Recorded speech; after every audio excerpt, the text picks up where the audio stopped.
Line भूमिका के अंदर भाव बा, कहा नाम बा कैसे? शान से शान पे जो लड़े जंग में, उसका इतिहास झुक करके बंदन किया। रख लिया वतन ने जो देश का, उसका सारा वतन अभिनंदन किया। जुल्म जालिम किया के झांसी के अंदर, सजाया साथ कातिल फिरंगी के डोला। कैसे जाएगी गरिमा कहे कातिल जोखल, टूट पड़े दुश्मनों पर पहलवान भोला।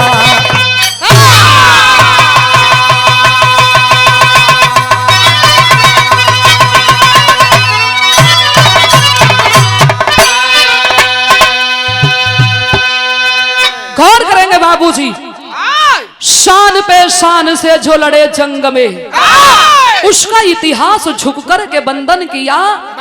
रख लिया वतन यान जो देश का, उसका सारा वतन अभिनंदन किया। बिरहा में बिरहा शांति बना के आप लोगों ने सुनन, कलेजा मुहे के बगला जी। एक लाइन यहाँ कवाली का टुकड़ा बा, कहा नाम बा कैसे?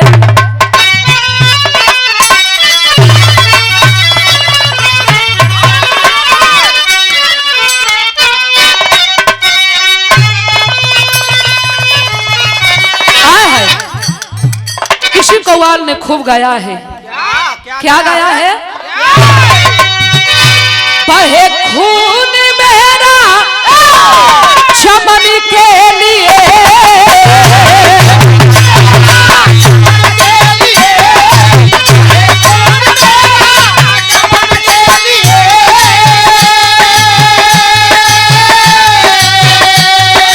बहे खून मेरा चमन के लिए, चमन के लिए मेरी जान जाए वतन के लिए।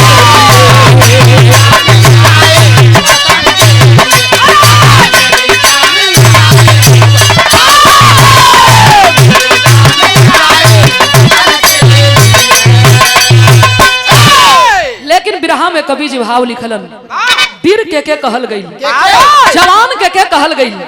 बिरहा के अंदर भाव बा, कहा नाम बा कैसे? अरे लड़ते रहेंगे चमन के लिए,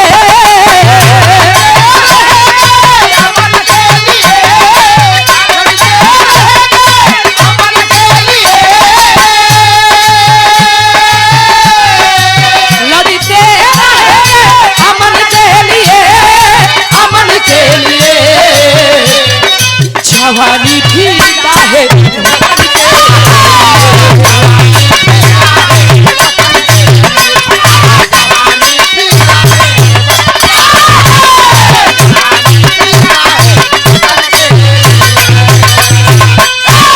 लड़ते रहेंगे अमन के लिए, जवानी फिदा है वतन के लिए। कहानी यही से शुरुआत हो गई।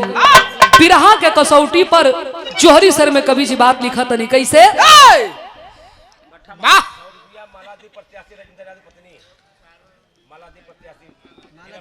मालादीप प्रत्याशी, कौन चीज के प्रत्याशी? जिला पंचायत के। अनिल भैया के पत्नी 100 रुपया उनके नाम से, बस 100 रुपया। अच्छा ठीक है, बैठ जा, जब मन करी तो फिर बोलवा ली। हाँ बहुत बहुत प्रणाम सब भैया लोगों के प्रणाम बा। कहानी यही से शुरुआत हो गई। केकर कहानी हो, कहां से लिखल गई? बिरहा के कसौटी पर जोहरी सर में लिखे के पड़ल कैसे?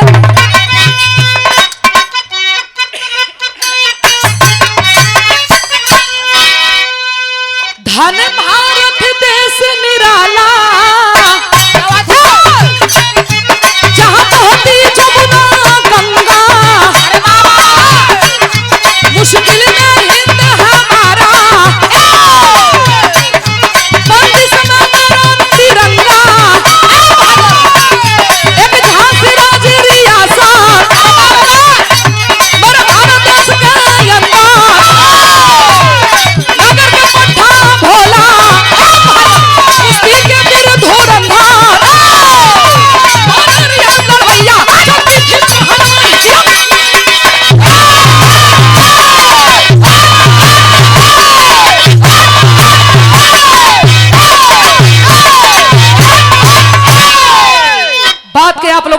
बाबूजी ई कहानी झांसी रियासत से लिहल गई। कौन झांसी? लवंडा झांसी। लवंडा झांसी के हम बात ना करो थी। बाबू भैया लोगन बैठल हुन, टीवी में देखले हुईन, पेपर में पढ़ले हुईन आप लोगन। खूब लड़ी मर्दानी, वो तो झांसी वाली रानी थी। ए पंचो, वही झांसी के रहे वाला यादव वंश का अंश, जिसका नाम था भोला यादव पहलवान। ए भैया बहुत बड़ा पहलवान रहलन ए पंचो। भोला पहलवान अपने देख रेख में 50 पट्ठा पहलवानन के रोज जोर करावत रहलन। लेकिन आए हाय, मेरा देश गुलाम था, अंग्रेजों का शासन था बाबूजी। उसी झांसी के धरती पर बाल्टर अंग्रेज का शासन चल रहा था। प्रतिदिन के काम रहल भोला यादव पहलवान के कि 5 बजे भोरे में जागा और जंघिया निंगोटा लेके अखाड़े के तरफ जा। आज तनी लेट हो गई बा। पत्नी के बुला के कहलन कि का हो, तोहरो नींद ना खुलल? हाथ जोड़ लेली, कहली कि आज तनी हमहू के जागे में लेट हो गई। हाथ में लाठी लेलन, यही कांधे पर जंघिया निंगोटा भोला पहलवान रखले हुन। और जब अपने अखाड़े के तरफ चलन तो भइल का एक लाइन गीत था मास्टर।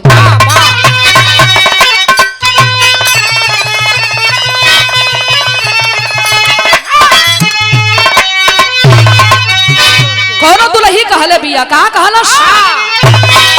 ए हो बलम जी, ए हो बलम जी, आई बकैया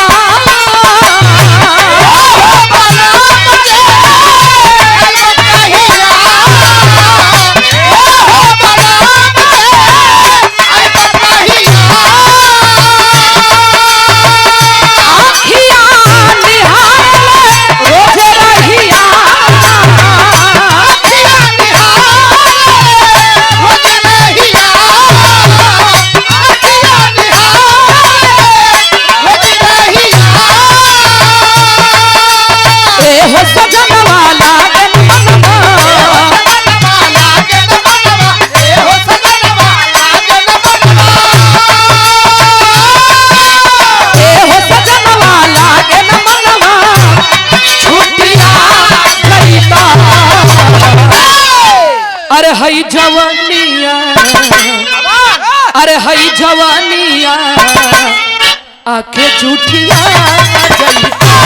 हई जवानिया आके झूठिया।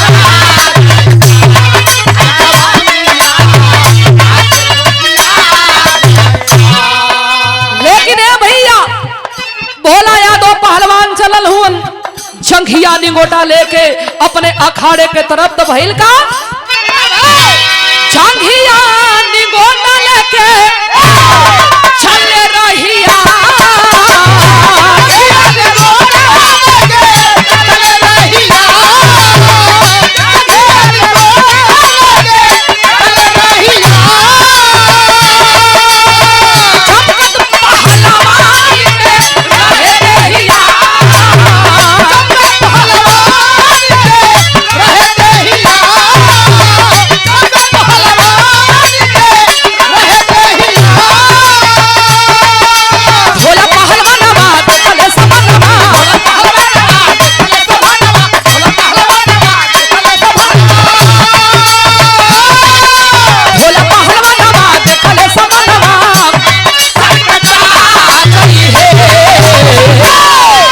हई जवानिया, अरे हई जवानिया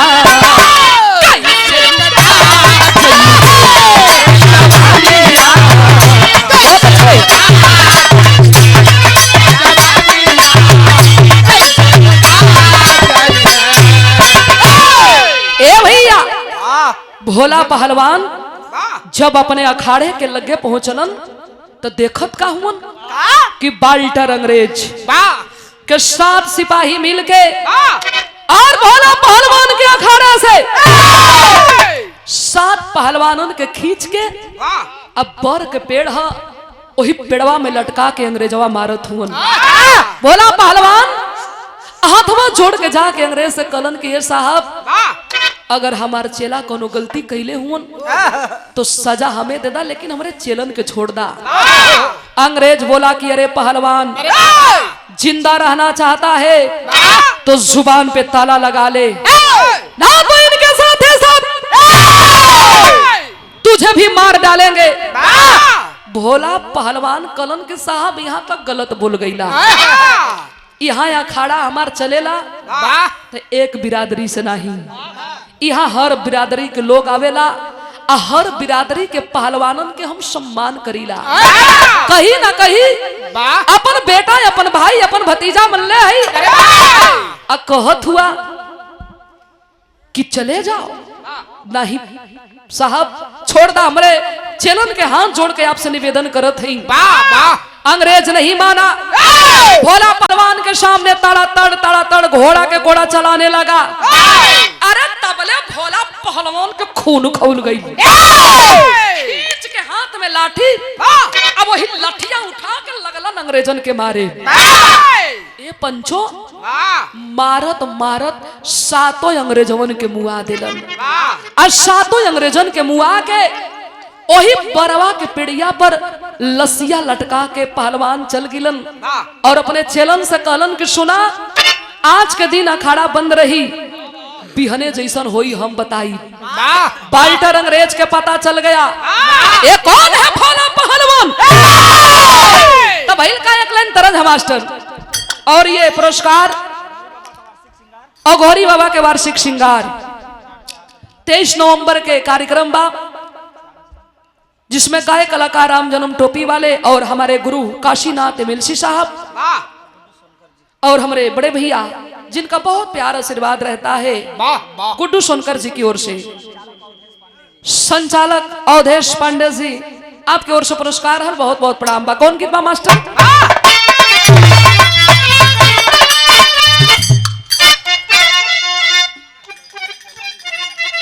ललन मिस्त्री भैया की ओर से पुरस्कार हल, बहुत बहुत प्रणाम। आए हाय कौन गीत था मास्टर?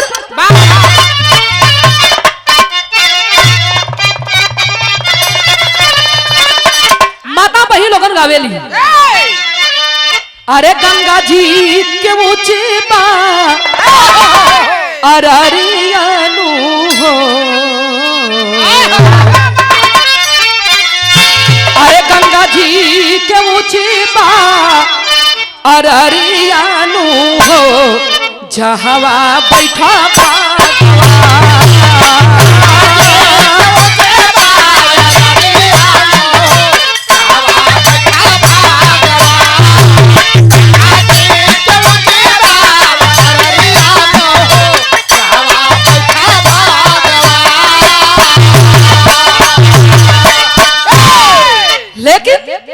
बाल्टर अंग्रेज कैले हो का कैलस? अरे सुन के अंग्रेजन के, अरे सुन के अंग्रेजन के मराना वानू हो, इले जालिम सायता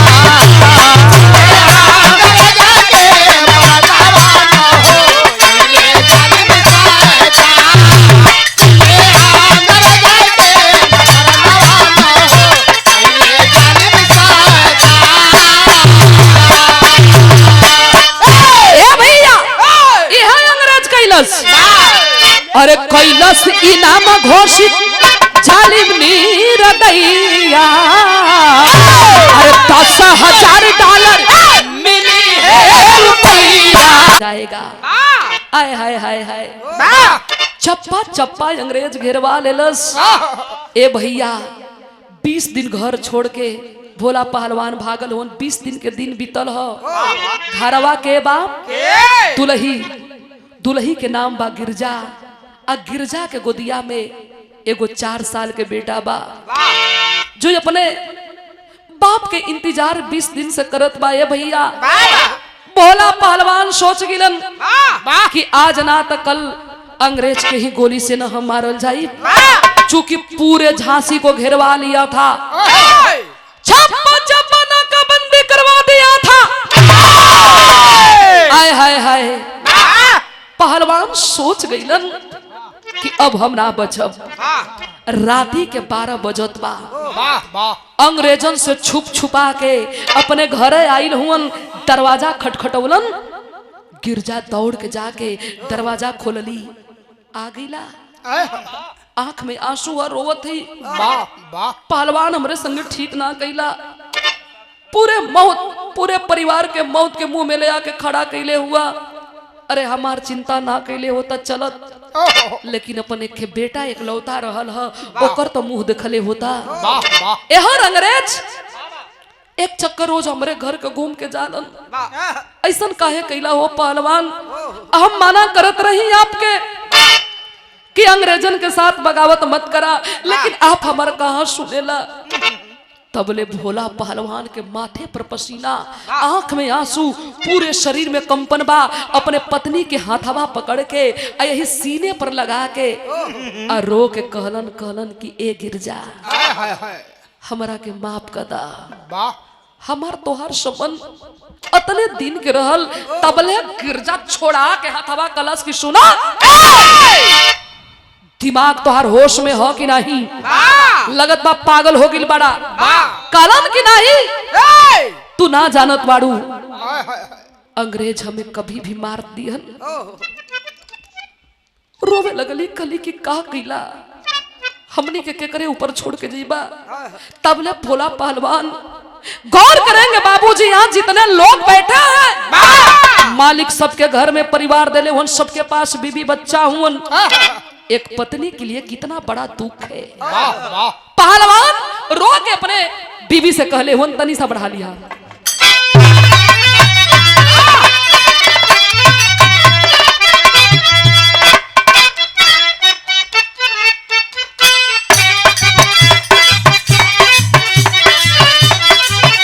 यह कहलन, घर परिवार छोटा देशा के करानवा, अरे देशा के करानवा, अरे देशा के करानवा हो। घर परिवार छोटा देशा के करानवा, अरे देशा के करानवा हो। भोला याद हो गइल फरारन हो याद हो गइले फरारन हो याद हो गइले फरारन हो भैली अनाथ भोला यादो ए जननवा, अरे यादो ए जननवा। आय हाय हाय, भैली अनाथ भोला यादो ए जननवा, अरे यादो ए जननवा, अरे यादो ए जननवा हो। भैली अनाथ भोला यादो ए जननवा, अरे यादो ए जननवा हो। जिंदगी भइले पारण हो जिंदगी भइले बा बेकार न हो जिंदगी भइले बा बेकार न हो ए भैया, अब बहिन अपने पत्नी से बात करत हुवन। 4 साल के बेटा लोरी के गोदिया में उठा के चुमत हुवन। तबले बाल्टर अंग्रेज चारों तरफ से भोला पहलवान को घर के घेरवा लिया, ऐलान कर दिया, अरे भोला यादव, तू चारों तरफ से घेर चुका है, अपने आप के हमारे हवाले कर दे, ना तो हम गोली के बरसात शुरू कर देंगे। वाह वाह ए बाबू, पहलवान घरवा में से ना निकलन। तबले पपिया अंग्रेजवा वही घरवा में आग लगवा दिलन। धू धू करके चारों तरफ आग लगल ह। भोला पहलवान डरवारी रहल, डरवड़िया के डाक के भाग चलन। आ कहलन कि ए गिरजा, हमरे बेटा के बचा लिहा, हमरे बेटवा के हमरे जैसन पढ़ा लिखा के बड़का पहलवान बनैहा। जियत रहब तो कोनो मोड़ पर मिल जाई, अगर मर जाई तो हमरे आत्मा के शांति मिल जी। पहलवान तो भाग चललन, लेकिन आग के घेरा में माई घेराइल बिया। गिरजा के दिमाग काम नहीं खे करत कि अब हम का करी, हमार तो दुनिया लुटा गई। लइकवा 4 साल के हो पंचो, माई के अचरवा पकड़ के झोरे लगल, कलश की है माई भाग रे माई भाग। यही अगिया में हमन के माई बेटा जर के मर जाइल जी। माई गिरजा के जब कंदरा टूटल हो पंचो, अपने बेटा के उठा के सीने से लगवले बाड़ी। अब पीछे वाला रास्ता से माई भागल कहा। एक लाइन गीत बा मास्टर। आशीष मदनवाल 101 रुपया पुरस्कार। बुलेट पान भंडार आपके ओर से रहल, बहुत बहुत प्रणाम बा। कैसे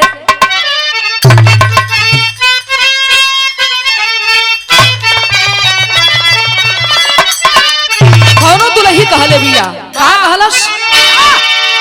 गावना करा के सैया भइला विदेशवा हो,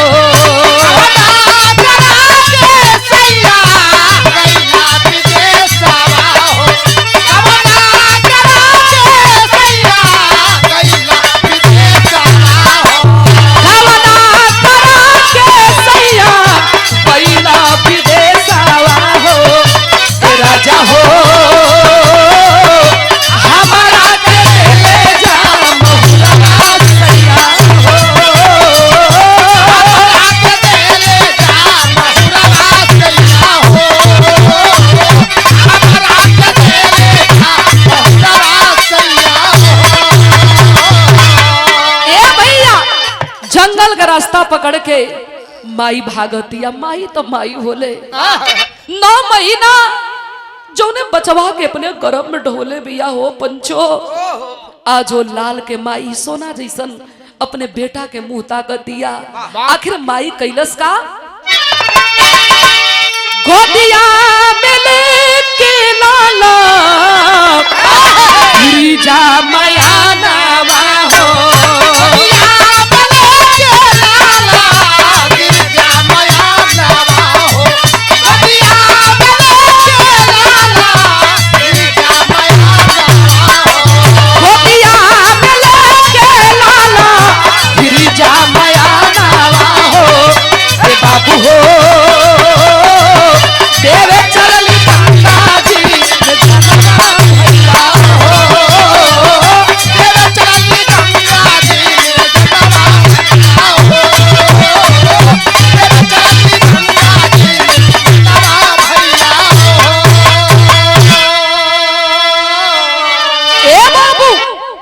जंगल के रास्ता पकड़ के माई गिरजा गंगा जी के किनार पे आके बैठ के फप फप फप फप के रोवे लगल हो बाबू। अपने बेटुआ लोरी के बुला के यही गोदिया में बैठा लेलस। पूछत या कि ए बेटा बाबू बिना जीले बा। माई के कवरिया में ध के कलश की माई रे तू ही हमार बाबू, तू ही हमार माई है। बाबू ना हुन तो का भइल, तू बाड़ू न तो ही के देख के अपन दिन हम बिता ले। कलश की ना, जैसे बाबू बिना करेजा मोट कैले बाड़ा, अब माई बिना भी करेजा मोट कली है। ए बाबू 4 साल के लड़का ओके का पता कि हमार माई हमसे कहा कहतिया। विदेशिया में भाव है। और ये पुरस्कार अवधेश पांडे जी ग्राम मधारी से LIC एजेंट DM क्लब के मेंबर है। आपके ओर से पुरस्कार है, बहुत बहुत प्रणाम बा।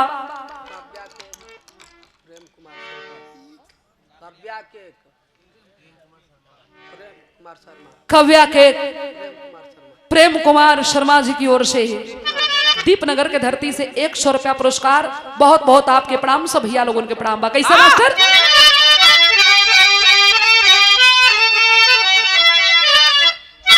अरे बाबू तो हर छुट्टी गईलन, माई तो हर छुट्टी जाए, आ टूट जागे ममता के धानावा रे हीरावा नवरे महीनावा का राभावा में ढवनी बेटा आ दूधावा पियवन बोले पनावा रे हीरावा। ए बेटा जी लिया हो लाल अतने कह के हो पंचो माई दौड़ के जाके और गंगा जी में धम से कूद गई। लइकवा छाती पीट पीट के रोवत बा केहू भोखे तो हमरे माई के बचा ले। एक बुढ़ा मलाह 70-75 साल के उम्र रहल फटही जार लेके ए पंचो वही गंगा जी के किनारवा पर बीनत रहलन। वो बुढ़ा मलाह के नजर पड़ल तो वो मल्लाह चिल्लाने लगा कोई है बाबू ए पागल औरत के बचा ले। 4 मल्लाह भाई नैया लेके वही गंगा जी में रहलन छान के लेके किनार पे अइलन। ए पंचो गिरजा जब होश में भइल तो वो बुढ़ा मल्लाह डांटने लगा कि तू माँ नहीं है, तेरे पास कलेजा नहीं है, वो पत्थर बन चुका है रे पागल लड़की। जिस बेटे के तू ना 9 महीना गर्भ में ढोई है उ लइका माई माई कह के रोवत बा। अब बेटुआ के छोड़ के मरे बदे गंगा जी में कूद गईलू। झपट के गिर जा अपने लइका के गोदी में लोग लेके रोवे लगल कलश की ये बाबा कवन गैया अपने बछवा से दूर होखल चाहे ले। भोला पहलवान के पत्नी है अंग्रेज हमरे पीछे पड़ल हुन हमके नोच के खा जियन हमरे बेटुआ के मार के फेंक दियन। अंग्रेजन के सामने नंगी नाच नाचे से बढ़िया कि हम ही खुद आत्महत्या ही कर लेती तो ठीक रहल हो। ओ मल्लाह बुढ़ा कहता है कि अरे बेटी भैया तेरा तो बड़ा दुख भरी कहानी है रे लड़की। झांसी की धरती छोड़ के ग्वालियर में चली जा। राजा रतन सिंह बड़ा नेक दिल वाला है। वही मल्लाह के बात सुन के पंचो भीख टुकड़ा मांगते मांगते वो गिरजा राजा रतन सिंह के दरबार में पहुंचती है। जैसे आप लोगन बैठल बानी जा यही तरह राजा के दरबार लगल ह। फटही कपड़ा में माई आंख में आंसू लेके अब फटहिया कपड़ा में 4 साल के ओकर बचौआ जतने माई रोवत बिया उतने ओकर बेटौआ भी रोवत बा। राजा के नजर पड़ल तू कौन है? हाथ जोड़ के आके पैर में गिर जाती है कहती है कि साहब इनकार मत करिएगा। भोला पहलवान के पत्नी है, देश के खातिर सब कुछ हमार बिखर गिलो साहब। हमार सैया जियत हुवन की मर गिलन इहो हमके मालूम ना बा। आप कन झाड़ू पोछा करब, एक रोटी दिया आधी रोटी हम खा के आधी रोटी अपने बचौआ के खिया के हम जिया ले। लेकिन ए राजा साहब इनकार मत करिहा। आए बिरहा सुनने वाले बाबू राजा अपने पास रख लिए। 15 दिन के दिन बीतल हो। एक दिन राजा पहिन ओढ़ के लोगन से भेंट करे जात हुन तबले लोरी जाके वही रस्तवा में पड़ गई। घुटना के बगल बैठल ह, आंख में आंसू ह, आ हाथ जोड़ के राजा से कहत बा कि राजा आपसे कुछ हम मांगल चाहत बानी। राजा कलन मांग ले बेटा। कहता है कि हम अपने बाबू जैसन बड़का पहलवान बनल चाहत बानी। राजा के ये बात सुन के तलवे के नीचे से जमीन खिसक गया। बुलवाते हैं गिरजा को। ये तेरा बेटा क्या कह रहा है? सही कहा तो साहब उनकर यह इच्छा रहल कि हमार सैया के आखिरी यह इच्छा रहल कि हमरे जैसन बड़का पहलवान बनैहा। का बाहो साहब कि हम खियाई बा पियाई और अपने बेटा के हम बड़का पहलवान बनाई। ए बाबू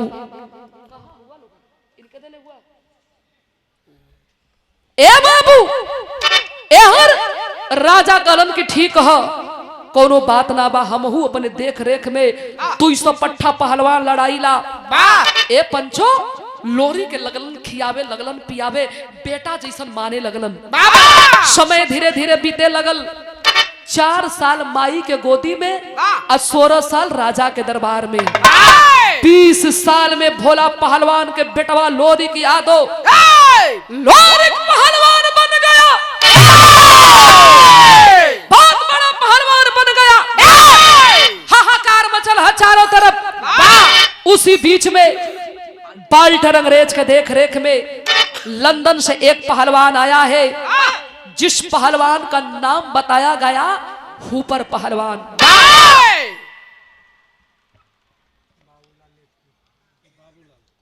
बाबूलाल जी की ओर से हाँ पुरस्कार है राजेंद्र यादव,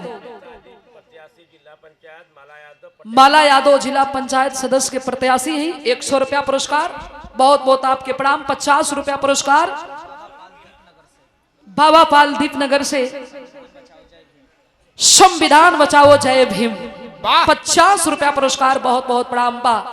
ए भैया जब आयल हुपर पहलवान के देख रेख में, वाल्टर पहलवान के देख रेख में हुपर पहलवान आयल तो पूरे हिंदुस्तान को चैलेंज करवा दिया। भाई साहब ब्राह्म एक लाइन गीत था मास्टर।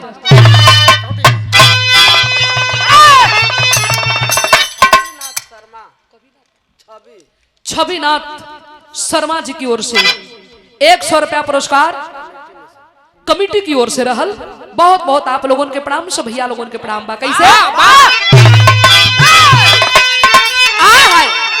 स्वर्गीय रामदेव गुरु जी ये लाइन के बड़ा मचल के गावा। कैसे गावा मास्टर? अरे है झोलनी पबुड़नी, झोलनी पबुड़नी जहां जिया मांगादा, अरे हमारे पाए जे बरा जहीरा चरादा, पाए जे बराजा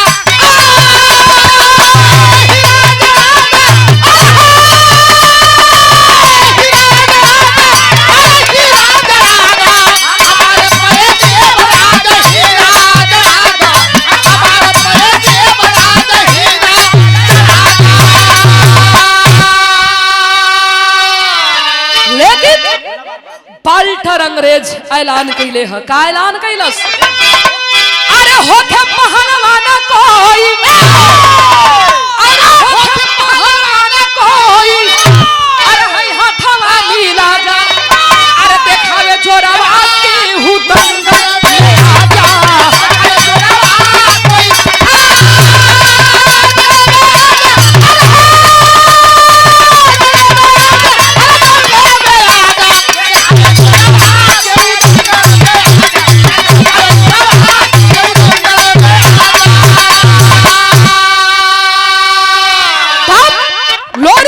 का कहलस? अरे का करी शेरवा के है सियारन के टोली, ऊपर के बदिया लगल जैसे के बतिया लगल जैसे गोरे, के बतिया लगल जैसे गोरे। अरे शेरवा के शेर के हुआ, शेरवा के शेर के हुआ लगा दावे, अरे तोरा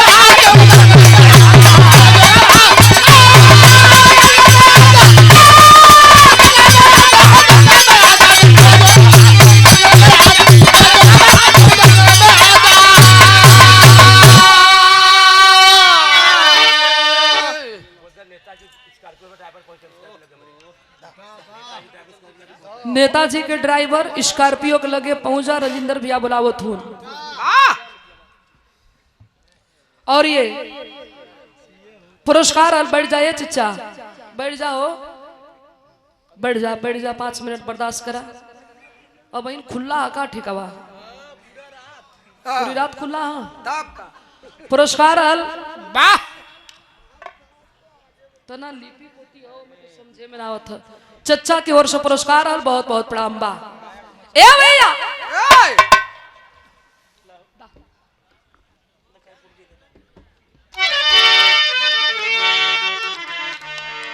और ये 50 रुपया पुरस्कार सूर्य नारायण कोल जल निगम आपके ओर से रहल, बहुत बहुत प्रणाम बा। लोरी कहलस कि अरे राजा, आपके खियावल, आपके पियावल, आपके दिहल जिंदगी आपके देन कि हम पहलवान हैं। पाल्टर अंग्रेज हिंदुस्तान के चैलेंज कैले हैं। ए भैया, राजा रतन सिंह खबर दिलवा दिए कि ठीक है, हम अपने पट्टा लोरी के यादों के लेके आ रहे हैं। भाई का बिरहा में चलो रिया लगिल मास्टर बा।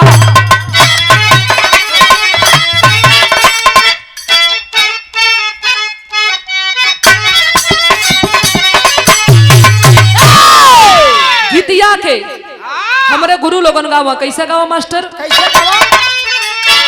बारी उमर को मोरला चक्कानिया, बारी उमर को मोरला चक्कानिया, गोरिया खींचे हुर के पानिया, गोरी के झूले झूलनिया।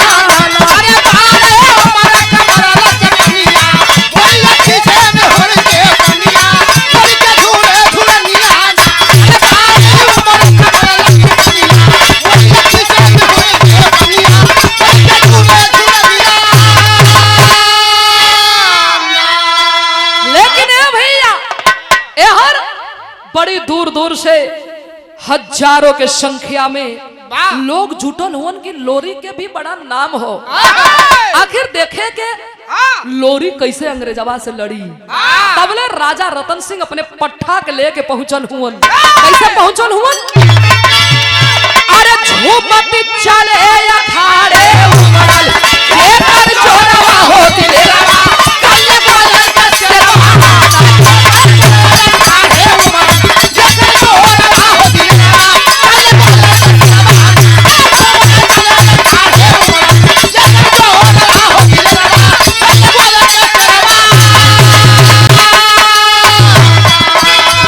कि तूने फिर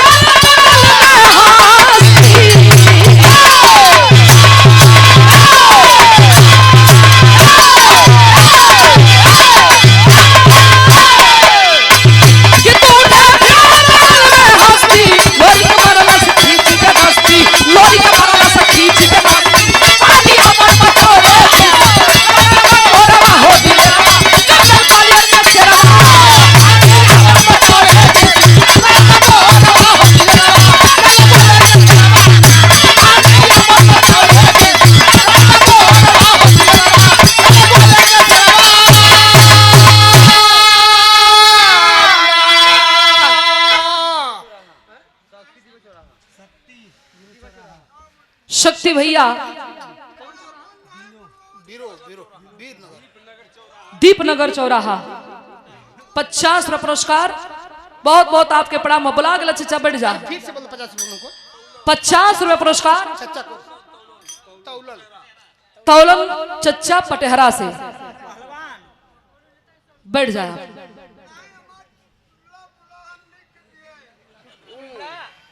तो हर चुटकुल्ला बैठ जा, बैठ जा। 10 मिनट में ही गनवा खत्म हो जाता था।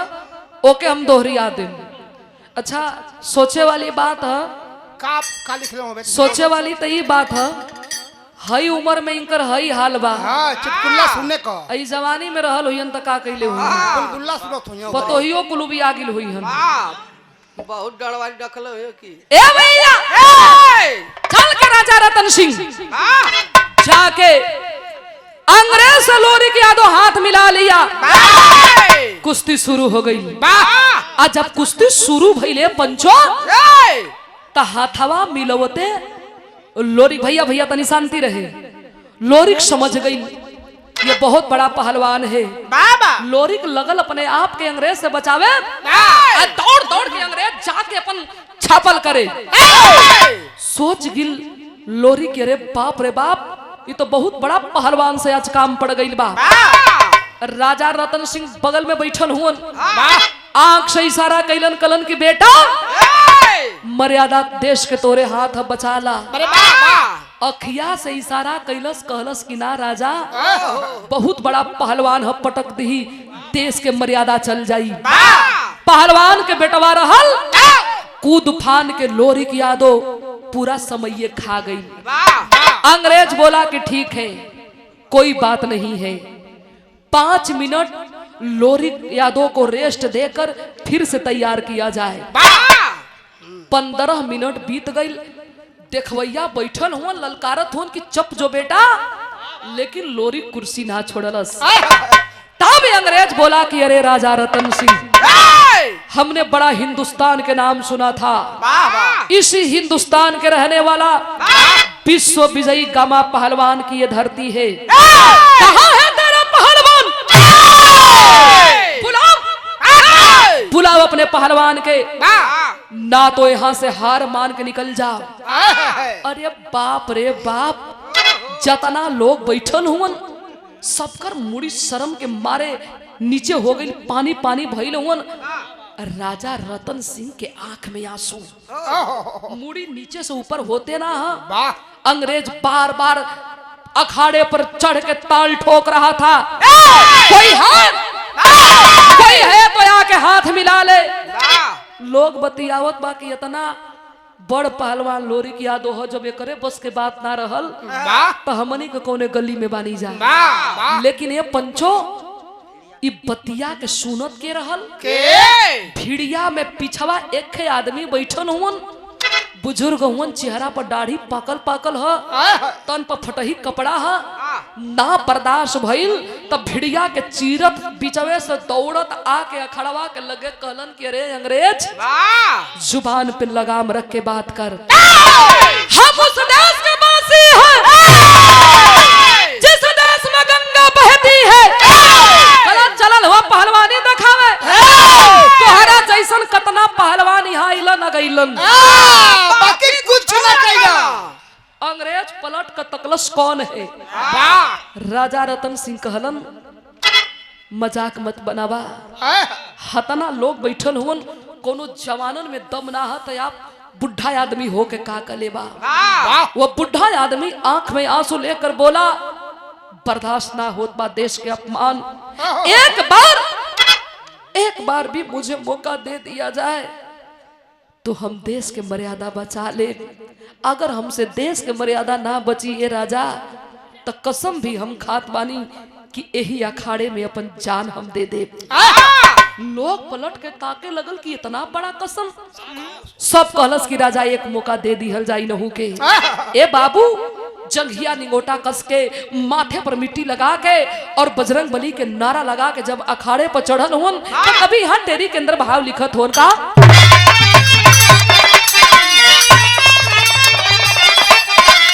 अरे बुढ़ौती में जवनिया जागल बा, अरे बुढ़ौती में जवनिया जागल बा, अरे पहलवान कोई हुपर दिया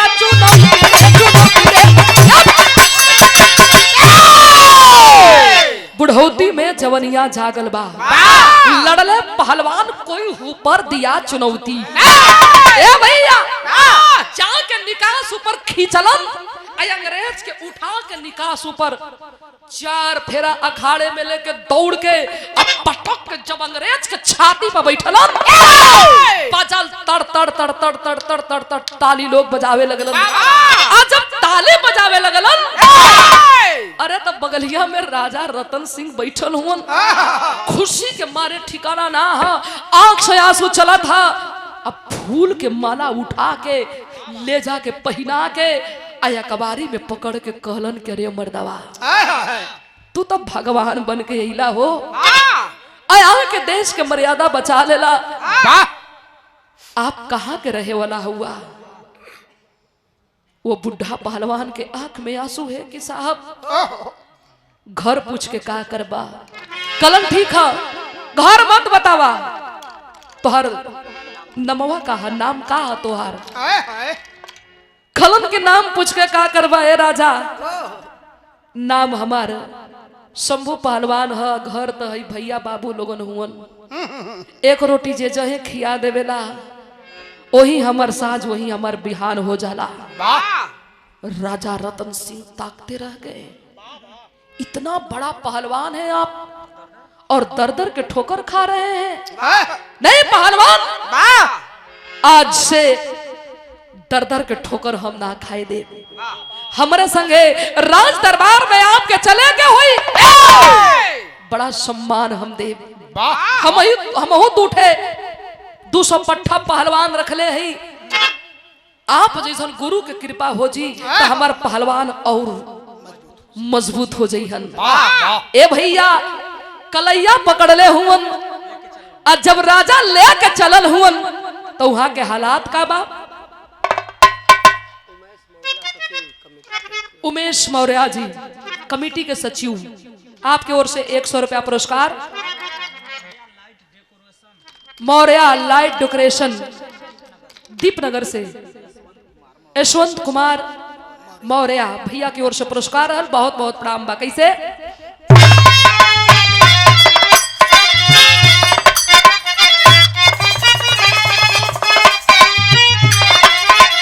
लेके चलल हुवन। अरे बाह जल बतलिया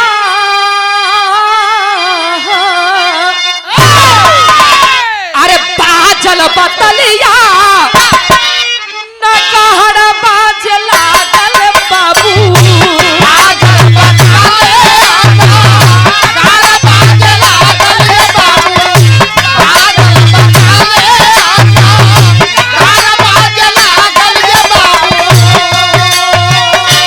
भुलवा के मानवा से भर गइले जमा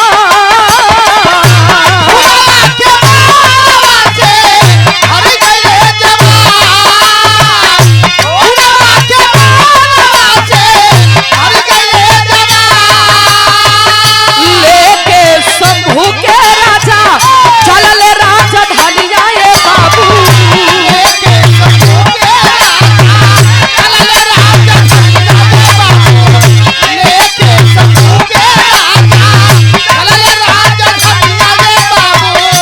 पाठन के जोरवा का रहिहा पहलवा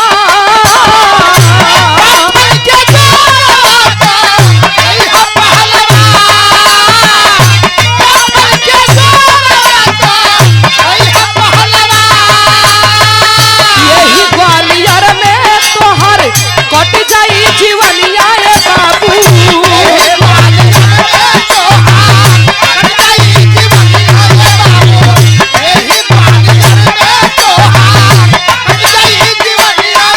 तोहरा के दिली गुरु जैसन हो समा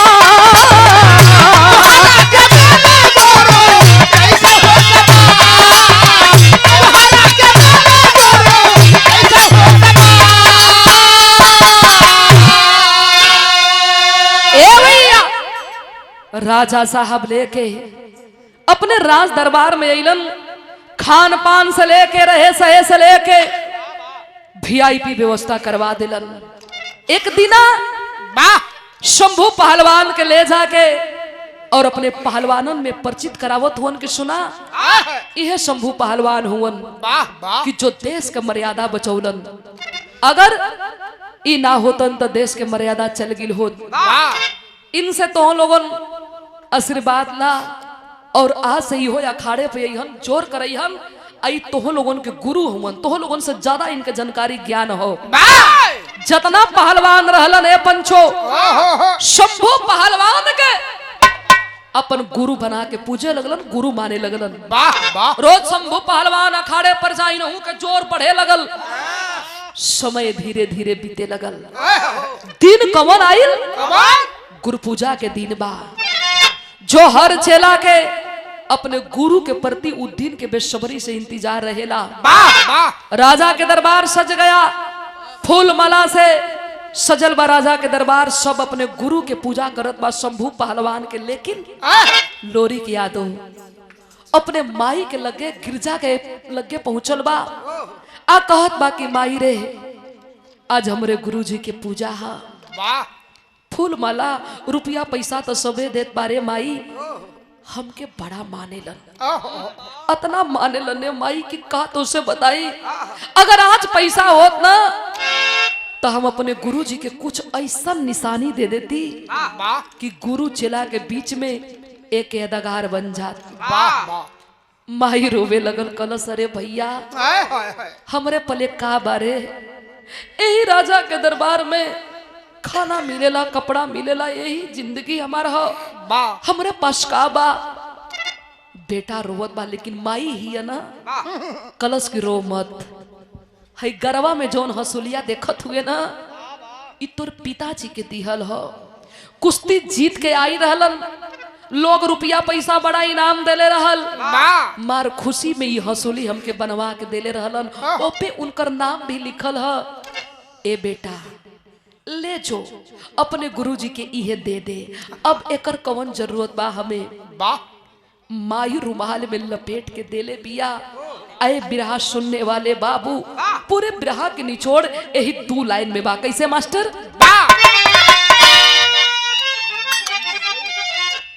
बबलू अली बनकी से समाजवादी पार्टी की ओर से पुरस्कार 100 रुपया, बहुत बहुत प्रणाम बा। कैसे?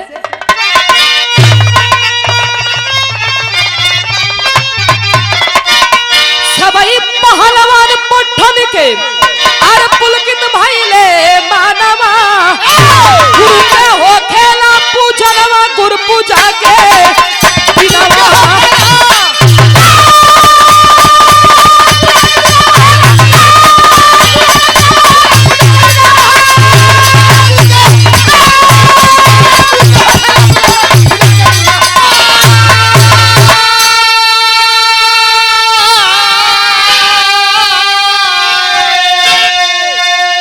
भैया लेके गईल हा, गुरु के अपने पूजा करत बा, फूल माला चढ़ावत बा। कहे गुरुजी जवन हम देवे जाती ना, कौनो चेला आपके ना देले हुई। कैलस का करके हंसुली लोरी को दिहली गिरजा मतारी, गुरु के अपने देके बेटा और कर्जा दिहा उतारी। तबले परसल मांगयनवा गुरु पूजा के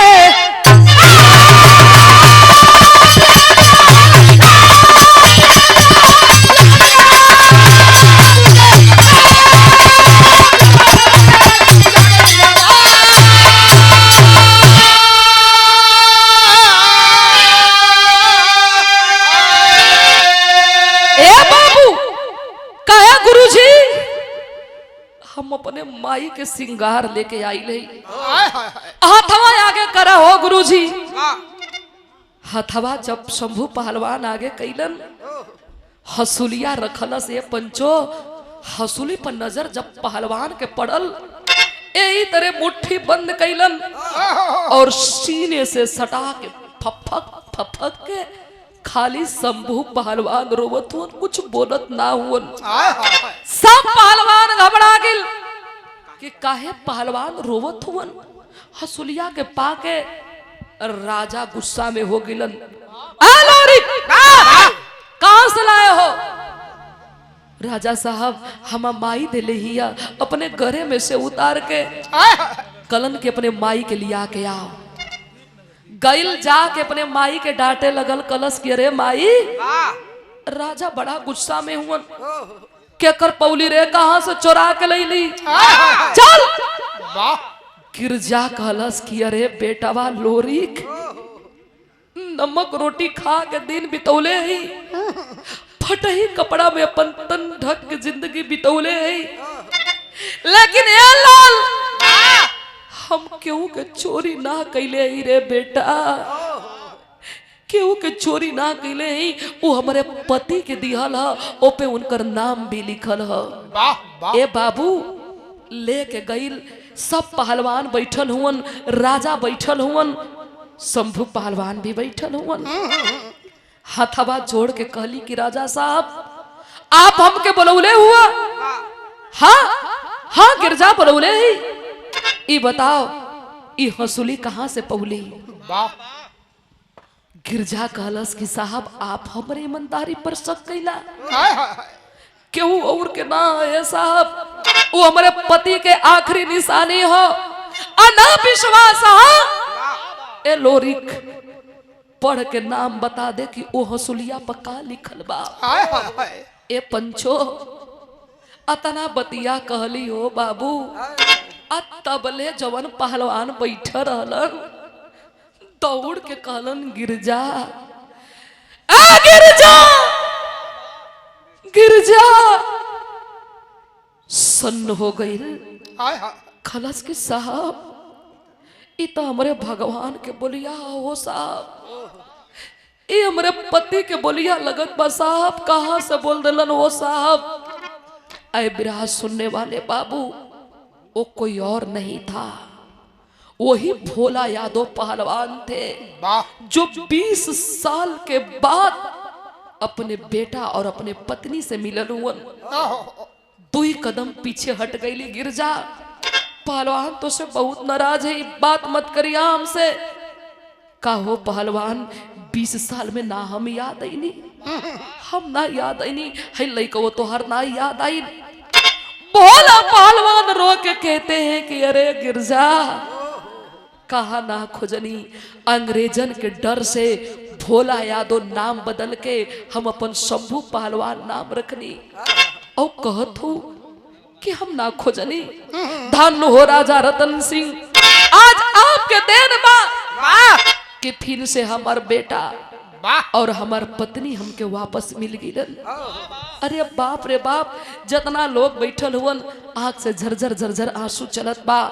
राजा रतन सिंह कहते हैं कि धन हो भोला पहलवान, तूने देश के खातिर इतना बड़ा कुर्बानी दे दिया। वाह वाह तो ये रहा हिंदुस्तान के एक पहलवान की कहानी।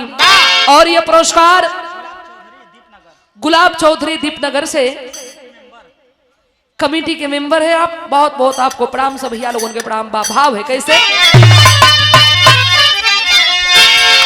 गुरु बिहारी पत्तू छैबर सुखनंदन की चा, काशी बुलू कवि मनोहर